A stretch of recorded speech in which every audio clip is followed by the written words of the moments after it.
मेरे प्यारे विद्यार्थियों, आइए आज हम लोग जानें कि अव्यय क्या होता है।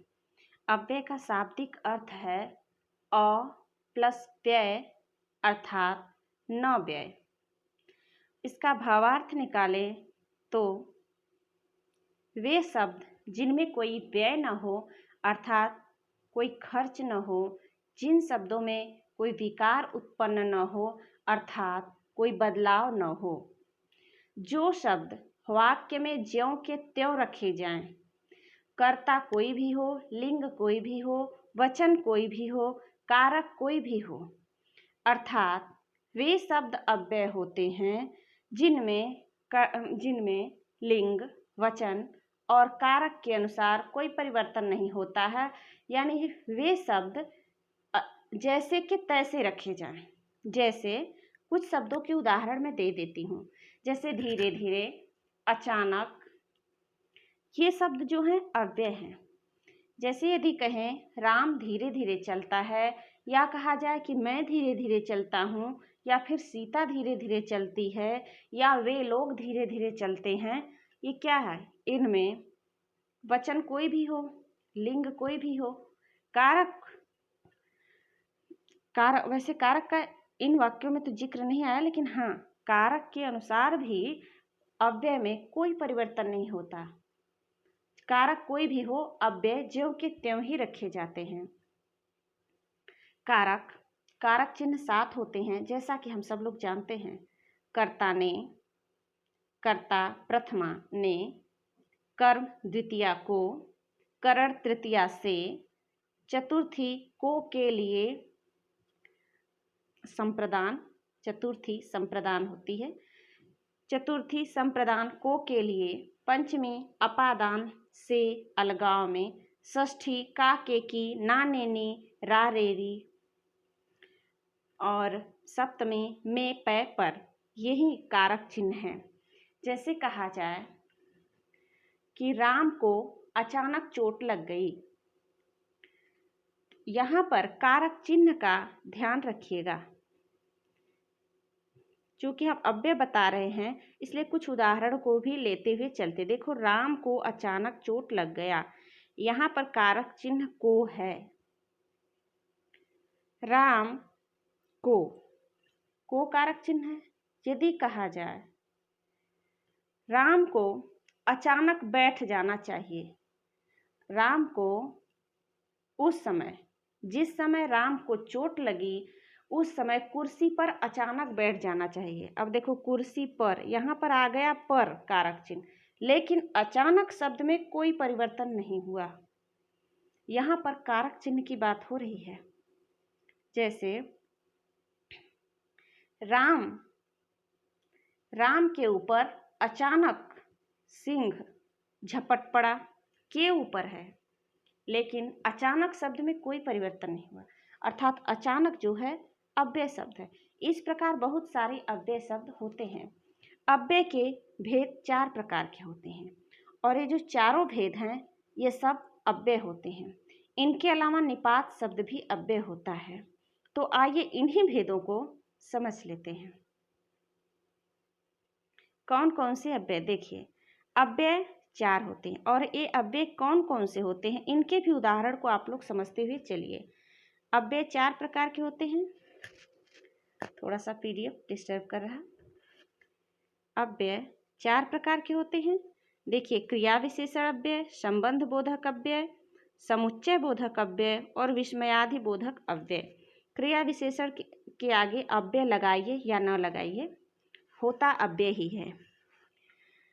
तो चूंकि क्रिया विशेषण भी है, इसलिए इसके आगे लोग अव्यय नहीं लगाते हैं, लेकिन अव्यय लगाने न लगाने से कोई बात नहीं, होता अव्यय ही है। तो आइए अब देखें क्रिया विशेषण क्या होता है, संबंध बोधक अव्यय क्या होते हैं, समुच्चय बोधक अव्यय क्या होते हैं, और विस्मयादि बोधक अव्यय क्या होते हैं। इनको उदाहरण के माध्यम से समझते हुए चलते हैं। आइए देखिए, ये रहा क्रिया विशेषण के कुछ उदाहरण।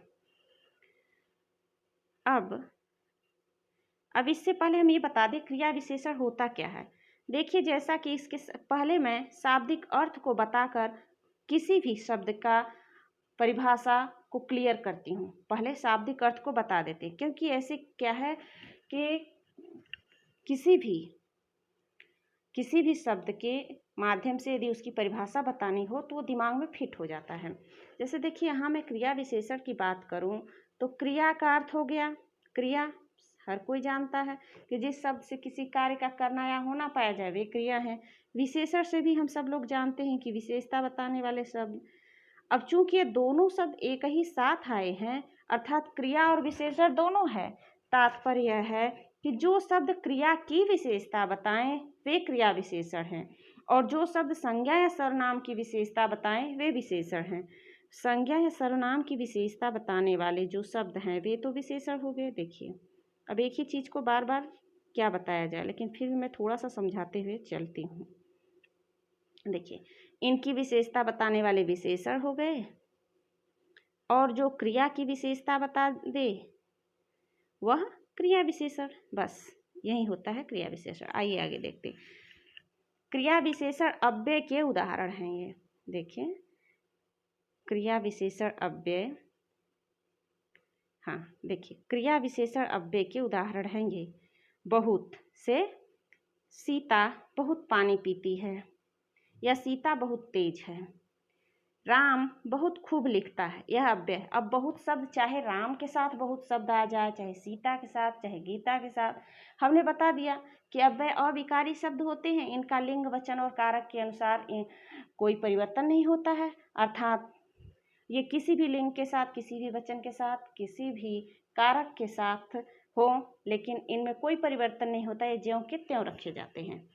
तो बस यही बात है। अब जैसे ये हो गए बहुत, खूब, कम, अधिक, अचानक, ये शब्द वाक्य में ज्यों के त्यों रखे जाएंगे। आगे आइए देखते हैं। निपात शब्द भी अव्यय होते हैं। निपात पर मैंने एक वीडियो बना रखा है, उसको आप लोग जाकर देख लीजिए। यहाँ पर मैं ज़्यादा इसको नहीं बताऊंगी, क्योंकि जो बता दिया है उसे बार बार बताने से कोई फ़ायदा नहीं है। जो आप लोग नहीं जानते हैं उसको जानिए, और जो जिस पर वीडियो बन चुकी है, मैं बना चुकी हूँ, उसको जाकर देख लीजिए। क्योंकि एक ही बात बार बार बताने से एक तो वीडियो बड़ी हो जाती है, दूसरे बोरिंग हो जाती है, तीसरे टाइम भी वेस्ट होता है। अतः आगे आइए।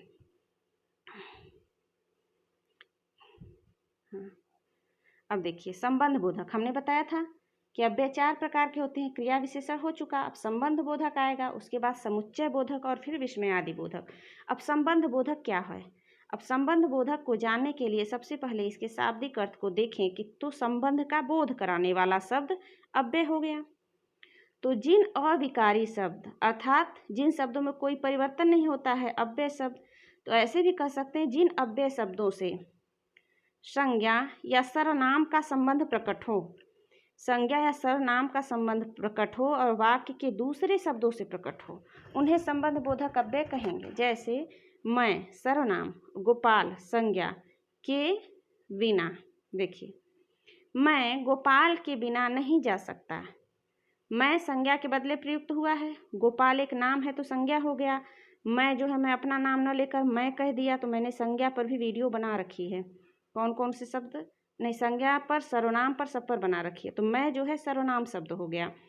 तो यहाँ पर सर्वनाम का संबंध संज्ञा से प्रकट करने के लिए बिना शब्द आया है। देखिए, बिना, तो यही जो बिना शब्द है यही संबंध बोधक अव्यय है। ठीक है, अब आगे आइए। समुच्चय बोधक अव्यय। अब समुच्चय बोधक अव्यय वे अव्यय होते हैं जो वाक्यांशों को जोड़ने का कार्य करें। संबंध बोधक अव्यय तो संज्ञा और सर्वनाम की विशेषता बता रहे थे, जबकि समुच्चय बोधक अव्यय वाक्यांश को जोड़ने का कार्य कर रहे थे। सॉरी, मैंने पीछे गलत बोल दिया। संबंध बोधक अव्यय संज्ञा और सर्वनाम का संबंध प्रकट कर रहे थे, विशेषता नहीं बता रहे थे। संज्ञा और सर्वनाम का संबंध प्रकट कर रहे थे, जैसे कि मैं गोपाल के बिना नहीं जा सकता, यह हमने उदाहरण दिया था। तो वहाँ पर संबंध की बात थी, यहाँ पर भी संबंध की ही बात है। नहीं, यहाँ पर वाक्यों को जोड़ने के कार्य की बात हो रही है, वाक्यांशों को जोड़ने की। वाक्य और वाक्यांश में अंतर। वाक्य का मतलब पूरा वाक्य, वाक्यांश मतलब वाक्य का एक अंश। शाब्दिक अर्थों को समझते हुए चलेंगे तो दिमाग में फिट हो जाएगा और भूलेगा नहीं।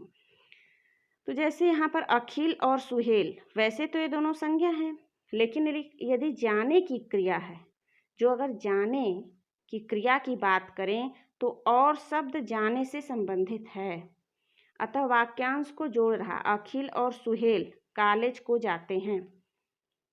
जाने की क्रिया अखिल और सुहेल दोनों कर रहे हैं, अर्थात और शब्द अगर अलग अलग हम कहते हैं कि अखिल कॉलेज को जाता है, सुहेल कॉलेज को जाता है, तो वाक्य लंबा हो जाता।